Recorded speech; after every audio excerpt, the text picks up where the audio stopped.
The following program has been produced with support from the Judith Neilson Institute for Journalism and Ideas, the collaborative university publication, The Junction, Journalism Education and Research Association of Australia, and RMIT.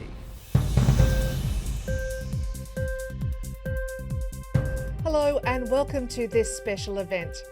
I'm Alex Wake, the President of the Journalism Education and Research Association of Australia, and I'm delighted to be joined by Carl Pope and Ashlynne McGhee as we discuss the differences between the Australian and the US elections. This event is proudly supported by the Judith Neilson Institute for Journalism and Ideas, and we thank them for their support of this educational resource. As part of ongoing training for students before Australia's national election on May 18, this broadcast will give you insights into both electoral systems and assist you with lines of questioning and understanding. Carl Pope is the editor of the Columbia Journalism Review in New York, and Ashlynne McGhee is a senior journalist with the ABC, who's worked in Canberra and is now with the investigative news program 730. Increasingly, we're seeing personality and identity politics appearing more important than policies, and fake news has been stealing the limelight from democratic discourse. So with the scene set, let's open the discussion with Carl and Ashlynne. We might start with a bit of a human Wikipedia. Can you give us a bit of a cheat sheet on the US electoral system and how it works? A 30-second overview, if you will. Oh my gosh, I'm going to have to channel my elementary school education all over again. It's an electoral college system, which is actually now a controversial point. So we don't actually vote for people. We do vote for people, but those votes turn into electoral college votes, which results in anomalies like we had in the last presidential election when Hillary Clinton won the popular vote, i.e. more people in America voted for her than Donald Trump, but he won the electoral vote, which assigns a certain number of electoral votes to each state. Where else can I go with you? Is that a helpful way to start? Yeah, absolutely it is. And there are fixed term elections in the US, which is somewhat different to our system here in Australia. So the presidential cycle... 4 years. Every 4 years, that's exactly right. And then in terms of voter turnout, it's quite different to how our system is here in Australia, whether it's compulsory voting, and which many people around the world find quite unusual. Can you talk to me a little bit about voter turnout in the US? What sort of rates are you seeing, and where are you seeing shortages? It's dismal, and it's a subject of great concern here because it's sort of, and it's dismal. Basically, depending on the year and depending on the piece, roughly 2/3 of Americans don't vote. 2/3 of Americans the eligible don't vote. voter. Right, in most of these elections. I think most Australians on the local level. Most Australians would find that staggering. 2/3 is a huge number of people not voting. It is staggering, and it's sort of like and those numbers. Vary by demographic, they vary by race, they vary by income, and it's a subject of great concern. And there's been a big fight here having to do with voter turnout and voter suppression, various ways that various elected officials use to discourage people from going to the polls. They use scare tactics. They tell them that there are going to be criminal background checks. They go to the poll. So this has been a major area of inquiry here to try to ensure that people are encouraged to the polls. But the whole polling system here, you remember back in the election of George Bush, the whole debate in Florida around the recount in Florida and around the sort of what we would need to call the hanging chads, which were little tiny bits of paper that were left on the electoral ballots that determined whether basically determine who was president. The election system here, the voting system, has become politicized, which is incredibly toxic for the democratic system. It should be the one thing that you have full faith in when you go into the polling place, that your vote's going to be counted properly, that you're going to be as eligible to vote as anyone else, and that you're not going to be discouraged from voting. That's not happening. And then in the last election, just to finish this up, we had what is now sort of widely acknowledged to be interference in our election system from another country, according to the U.S. intelligence services. And they recently issued a new report saying they expect another round of interference from Russia in the U.S. elections in 2020. So we're in a way sort of uncharted waters in the U.S. in terms of the basic fundamental aspect of just going to the vote and casting your ballot. It's quite different to what we're seeing here in Australia, and we are seeing more and more of that, and there are more doubts being cast, particularly by some candidates over the integrity of the Australian system. We get, particularly on the fringes of the left or right, we get some candidates saying there are issues, but largely because we do have compulsory voting in Australia and the Australian Electoral Commission has made a huge effort, we don't see the same issues around the integrity of the vote. What we are seeing is interference, and we might come back to that a little bit later because it is really interesting to discuss the differences between the US and Australia with that. We might just stick on the basics just for one more moment, and then we'll jump into the media's role in covering elections. I think there can be some confusion, among all levels and all people, all walks of society, about some of the different issues that are decided at either a federal, a state or a local level. Do you think people in the US have a good understanding of what is a federal issue versus what is a local issue, and are therefore able to make an informed decision with their vote around that? And can you give us a quick rundown of those big federal issues? Yeah, I mean, it depends on the election year, and it depends on where you live. I mean, they understand defense, which is clearly a federal issue. It starts to break down a bit around some social service issues, like if you look at, I mean, everybody knows that Medicare is a federal issue, but there's a lot of state-funded Medicare medical assistance programs and safety net programs that are funded by the state, and then there's even more funded at the local level. Same is true for infrastructure. Some big sweeping infrastructure projects are funded at the federal level, but there's a lot of road and airport systems that are funded at the local level versus the other federal level. So it's quite confusing. Even our president is confused about that. He talks, especially as it relates to journalism, he talks, for example, we need to change the libel laws. The libel law is not a federal law. The libel law is administered at the state level. So you can't change the libel. So it's quite a confusing system. And what's happening in this country is, and we can talk later about trust, about the press, trust towards the press, but I think there's been a sense of like government sort of done together in a lot of people's minds, and both for good and bad. I mean, there are a lot of people who think government is bad, and they look at everything from who picks up their trash in their city to, federal bureaucrats as the same kind of entity. And it can happen on the other extreme too, where people can tell everything's good. But there's a certain generalized distrust of government, and to finish this, again, going back to Trump, he's made he's sort of popularized this term deep state, which is used to describe the federal bureaucracy.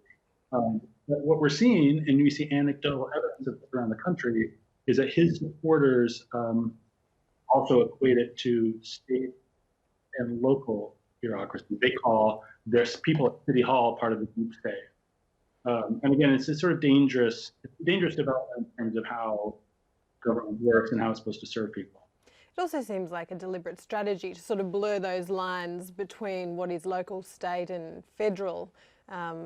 And if people sort of broadly see their government as something, or their departments as something that they don't trust in necessarily, it sort of seems like a bit more of a deliberate strategy, or at least something that they're not rushing. And it's all very anecdotal. I mean, on the one hand, people will say, the federal disaster relief systems are broken, and they're not as efficient as they could.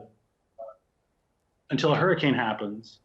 And then they realize there actually is a lot of value there, and people on the right who criticize them will actually go out of their way to those the people who are providing those services. So it makes no logical sense.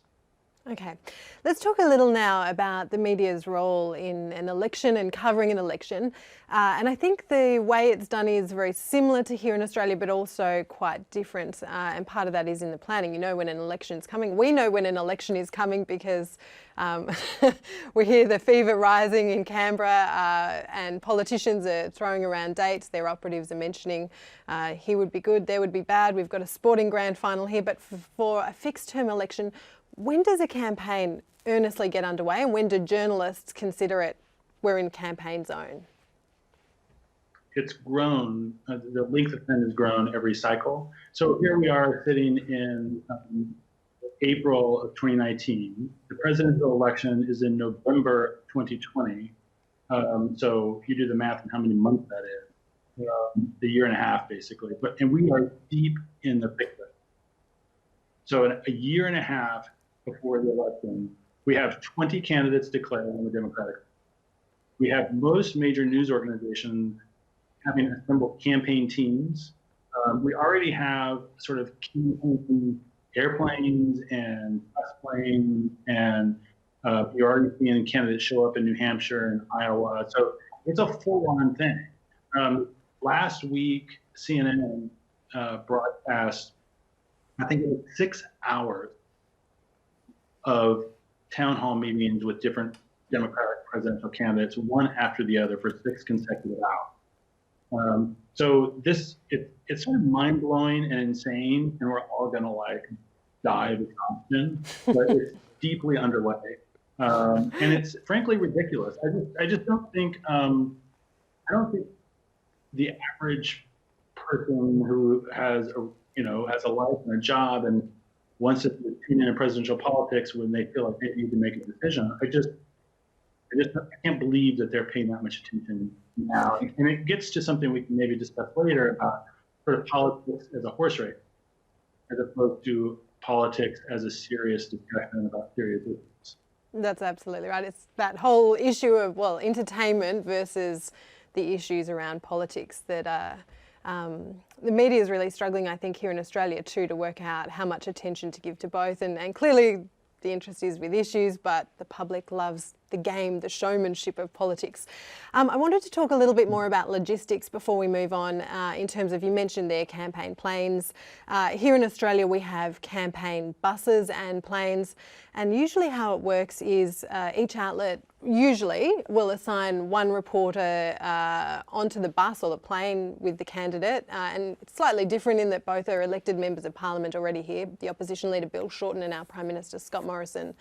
And so each news outlet will usually say to a journalist, you're covering Bill Shorten for a week, you're covering Scott Morrison for a week, and then we'll come back to base in Canberra and we'll assign someone else to that candidate for a week. And the idea behind that, the thinking behind that is that you spend some time on the road and essentially when you're on the road, you're covering the issues of the day, you're covering whatever the political party wants you to talk about. You don't know where you'll be that night, you don't know where you'll be the next day, and you don't know what will be announced largely. And so you're very much at the whim of the political parties. The idea is then that you return to Canberra, you return to the press gallery, and you get a bit more of a sense of the broader campaign, what's happening outside of your little bubble on the bus, what the public are talking about, what other outlets are talking about, and then you dive back into the campaign. So we're very much off and on like that, and that is how most outlets do tend to cover the election. Some this year, and every election cycle, there's talk of jumping off the bus and the plane because are there stories to be had there when it's just what the political parties want you to know? And there is that debate each time, but we see people on the bus again this time. So can you talk to me a little bit about the logistics of how outlets cover it in the US? Is there a journalist assigned to a candidate for the whole period or just a short amount of time? Is there debate around the bus and the plane and whether that's a good place for journalists to be? Yeah, the bus, plane, train also debate was pretty active here. Partly after the 2016 election, which, remember, most news outlets were completely shocked that Hillary Clinton did not win. And all of their best reporting and their best polling and everything else led them astray. And one of the thoughts was that one of the reasons they didn't see this coming is that they were too embedded with the candidates themselves and weren't listening to voters who would have done that. I'm not voting for the person you think I'm voting for. So there's been a lot of that.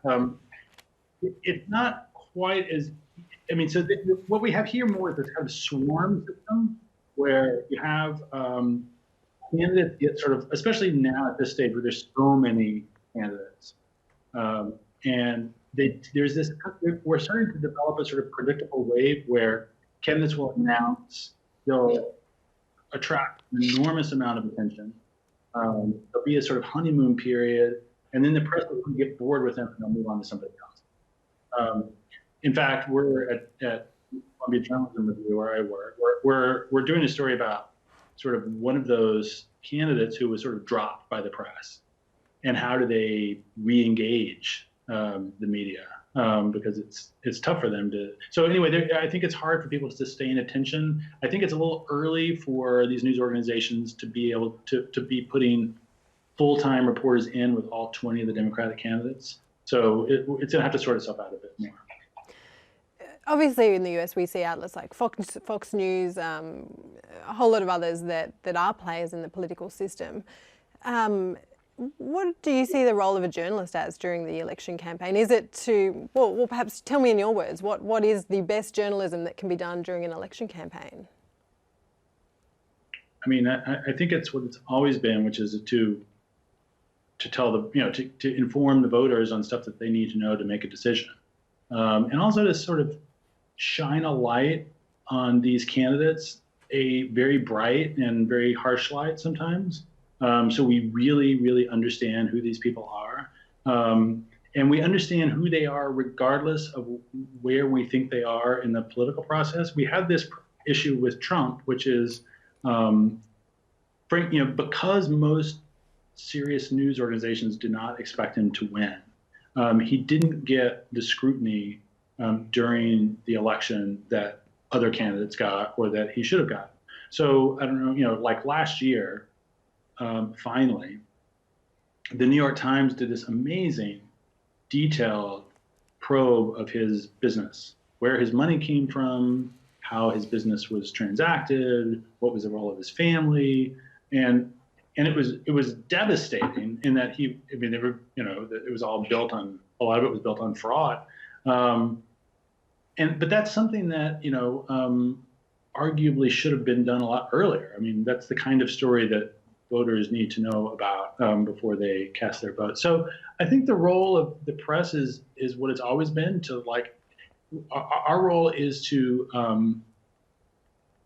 make our readers and our audience and our listeners and our viewers as educated as we can possibly make them about whatever choice they're going to make. I definitely don't think our role is to tell them who to vote for. I mean, at least not if we're not on the editorial page. But I think there's another. I think it's kind of a new wrinkle, or at least a new interest for me. I also think we have a responsibility to talk about who the voter is. I think that's part of the story. I mean, I think America has, one of the things we've learned in the last couple of years is that America is a somewhat different place than we may have thought it was, in terms of what drives people, what they're afraid of, what they're passionate about. And I think that's part of the story too. And that story was clearly missed in 2016. That's certainly the criticism of Canberra here to our capital, and all of our political journos being based in the capital. It's called a bubble, and of course it is, because everyone who works there is in politics in some way or another. And so there is a sense of detachment with what regular people, to use a very bad term, but with what the general public thinks about politics and what people think about the issues affecting Australia. Is that in some way an argument, I guess, to get off the bus, to get off the plane and to be talking to people, not just the people that are being propped up behind our leaders or who show up to rallies, but to be actually exploring those issues a lot better? It is an argument, although the execution is problematic. you see, like, go to New Hampshire in 6 months, and there'll be like 20 reporters in one diner, and they'll all be trying to talk to sort of quote regular people. I think there needs to be a sort of structural rethink here about what that means. I mean, it means what it really means is you need to have newsrooms that reflect real people. You need to have newsrooms that are diverse, both in terms of race and age and social class and geography. That's where those real people's stories are going to come from. It's going to come from people in your newsroom who know who those people are. And the problem we have, frankly, and I imagine it's the same that you have, is that it's a fairly monolithic group, the sort of political reporting class, and they don't reflect the country. So guess what? The stories aren't going to reflect the country either. So, I mean, I think yes, we need to have people get out of the bubble, but we need to have newsrooms that are sort of built to be out of the bubble as well. I think that's actually the bigger issue than the other thing. Yeah, and it's definitely what we're seeing here in Australia too, is that our newsrooms do look the same, and it's also, I think, the biggest argument for, well, I would say, for bringing young journalists through and bringing young journalists through Canberra as well, and certainly we're speaking to quite a young audience here through this program. I wanted to pick up on one other thing you mentioned, which is about shining a bright light on politicians, and that is, of course, what journalism is all about, or what political reporting is all about. It can be difficult though, and not just in the sense of having the money and the backing and all of those things to do it. Let's assume you've got the perfect set of circumstances to do that. You've got a good scoop. It's the news values behind it are solid, no doubt about it.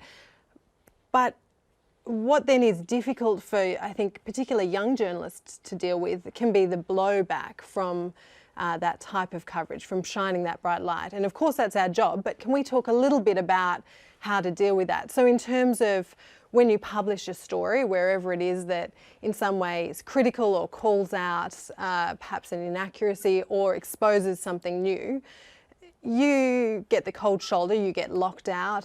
Certainly what we've seen in Canberra is journalists being taken off the media lists, which means you don't know when the Prime Minister is holding a press conference. You don't get the media release about our new program for schools that your audience does care about. When you call somebody to get them on the program, they don't take your call. And that is the punishment, so to speak, for breaking those stories. How do US journalists handle that? Well, as you know, the stories that you were getting hand-fed weren't of any value anyway, right? I mean, those weren't the stories that you really wanted. But I think that you raise a serious point, that it's a pretty ugly, toxic world on social media, and that you have to have, you have to have unusually thick skin now, and especially for women, and especially for people of color, it gets really ugly and nasty. And it's awful. That's on the one hand. On the other hand, I do think it's also a source of great information and great sources and great ideas. And so you really have to try to balance all this. But I think the change isn't really from the political professionals. I think they've always been punitive. Right? I mean, it's always been the case, if you write something they don't like, they're going to try to either cut you off, or they're going to try to give stories to your competitor, or they're going to ice you out. That to me is not that new. What's new is that you have this enormous body of people who support or whatever side of the candidate that they pile on themselves. And you see this, I don't know if it's as sharp there as it is here, but a lot of the social media comment really echoes the language of the president, for instance. I mean, they pick up the same terms, fake news, the press is evil, deep state. I mean, all of the sort of talking points are echoed, and those are the people I worry about. I don't worry about the political professionals, because the savvy ones sort of know how the system works, and they know that they need you just like you need them. It's everybody else that sort of worries me. We'll come back to that in a moment, because I think it's worth exploring in a little more detail, because we have seen some unnerving and alarming incidents here in Australia just in the past week. But I wanted to just drill down a little bit more. When you're seeing journalists at a press conference, and same in the US, we have press conferences during a campaign streamed live on TV, and online. And you know that the candidate, or you know that the Prime Minister or the opposition leader, as a journalist at the press conference, you know that what they're saying isn't correct. You know that it's misleading, or you know that they haven't answered your question, and you know that it's going live. Do you think journalists have a duty to intervene, to follow up with another question, to point out, to in some way provide that filter to what the person is saying when it's being broadcast to a live audience? Well, we just had this new bit of evidence around this, the Mueller report, which is this thing that was going on forever and ever and ever here, finally released, and actually, and it was really about Russian involvement in the Trump administration, but what it was a lot more about than any of us were expecting was a lot of detail about this administration's dealing with the press. There was a lot of detail about the administration's attempt to spin and divert attention and whatever. One of the most compelling anecdotes in that report was the White House press secretary, because basically admitted to lying to the White House briefing room. There was a sort of controversy at the time about, it's not even that important what it was about, but she went up and told the press corps something, which was, and even at the time, reporters were like, "Are you sure that you mean to say that? Because that doesn't sound right." And she was like, "Yeah, totally right." And then when she was under oath from the special prosecutor, he asked her, "Was that true?" And she said, "It wasn't true." He said, "You just made it up." She said, "I just made it up." So here you have the White House press secretary under oath on the record telling a prosecutor that she lied to the media. And it just gets to your question. I mean, because when I heard that, I was like, well, I think now reporters have a different obligation when they're dealing with somebody who's admitted under oath that she lies to the press. I think it requires you to push back more. And I think if she says something, I think you're totally within your rights to say, what is the evidence of that? You say this, but you have to give me some evidence. Otherwise, there's no reason I should believe this. This is uncharted territory for us because there always has been a respect in the sanctity of the sort of podium, right? Especially when you're in the White House. And it's been fading over the years, and it's not new that it's been fading, but this was it was a very stark demonstration of intentional misleading of the press. And I think that reporters have to think anew how they respond to something like that. How do you do that though? In a press conference situation, you've got a whole room full of journalists there with the candidate. You've asked a question that's a bit curly. They clearly say, well, what I can tell you is an answer a question over here.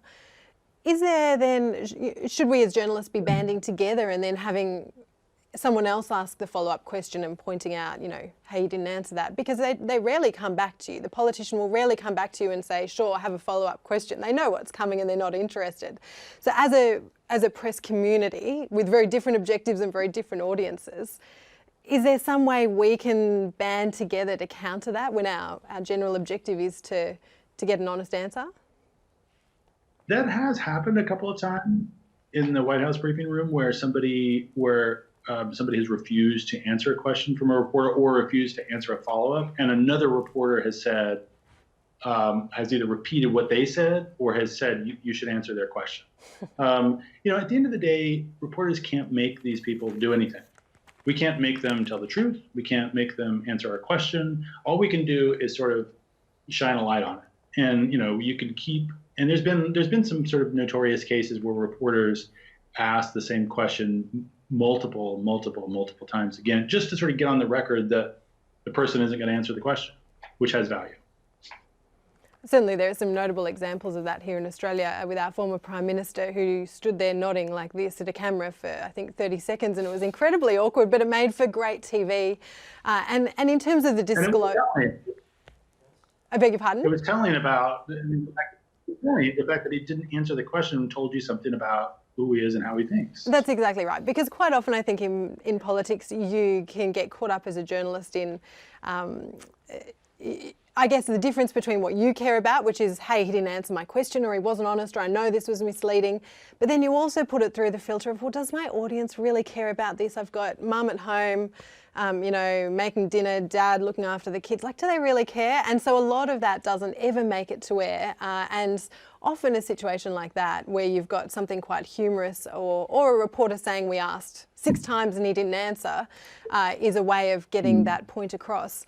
I wanted to come to the issue that you mentioned before, which is safety. We see a lot of it online, and certainly that's something that pretty much every journalist covering politics will experience. Our adage in Canberra was, if you're receiving equal abuse from both sides of politics, then you must be balanced, you must be doing a good job. But the abuse is really hard to take, and different journalists handle it in different ways. What I guess we have seen, which is something quite new in Australia, is intimidation in person, is physical intimidation. And we saw that earlier this week at a press conference of a candidate where a female journalist was followed and verbally harassed, and a male cameraman, a stills photographer, was physically abused. In terms of the physical safety of journalists, how much of an issue is that covering politics, and what do we do about it? Is it a dangerous profession now?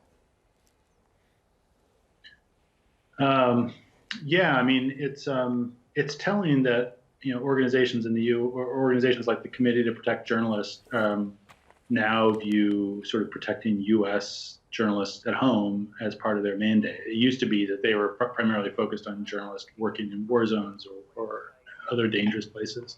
I think this is going to be a very dangerous cycle. We saw sort of horrible shooting at a newsroom in Maryland, in Annapolis, Maryland, and we've seen pipe bombs being mailed to reporters here. And the rhetoric, the anti-press rhetoric, just hasn't stopped. And you've probably seen the video, but the climate at some of these political rallies is quite terrifying. You have the people in the room are kind of egged on, and we're really talking about Trump here, but it also is happening at the state and local level. People are sort of egged on to these. Trump will point at the press pin and say, these people are dishonest, they're evil, they're bad for America, and the whole crowd will sort of turn on them and start hissing them and, sort of giving obscene finger gestures at them. And it's scary. And I just think that, that was 2016. I think 2020 is going to be even much more scary about all this kind of stuff. There was a crazy anecdote, and I just started looking into it. There was a reporter, and she just wrote about it on Twitter, about she was on an airplane and told the guy next to her that she was a journalist, a total stranger, and he just went off. He went off to the point that she had to ask the flight attendant to move her. And this happened this week. So I don't know. I think it'll get ugly this cycle here. And I think what you're seeing is this is replicated around the world. Yeah, and I think that, and we'll wrap up in just a moment, Carl, but I just wanted to touch on that finally, because I think that is really what we're seeing is the product of such divisive politics when you have such polarising candidates, that it gives their voters also the permission to separate into their camps, to refuse to find any commonality, to refuse to sort of see that we're all American or we're all Australian. And I just wanted to finish by asking you about that, because of course you've got such a big personality in Donald Trump. We've never seen anyone like him. And increasingly we do see personalities, big personalities in Australian politics who chew up a lot of airtime. Bob Katter, we did have Clive Palmer, both small party, minor party MPs, but they say outrageous things, they make huge claims, they crack whips and wear hats and do all kinds of crazy antics. The audience loves it for the entertainment value, but how do you balance, you want politics to be engaging and entertaining, you want people to watch it and care about the issues, but how do you balance injecting a little bit of that with a bigger focus on the issues when you've got such big characters like Donald Trump or Clive Palmer? Yeah, it's really hard. especially with Trump, who does say such outrageous things. And my theory is that he's got a fairly finely tuned sense of where the media attention is moving and going. And if it starts to go in an area that he's not comfortable with, he'll do something outrageous and it'll immediately come back to him. I mean, this is somebody who's spent his whole life in amidst the sort of New York City tabloid world, where he was a really popular figure. And I think he's got a very keen sense of how the media works. So yeah, I mean, it is about moving away from personality and moving towards policy. And it's not just in presidential politics that we're seeing this play out.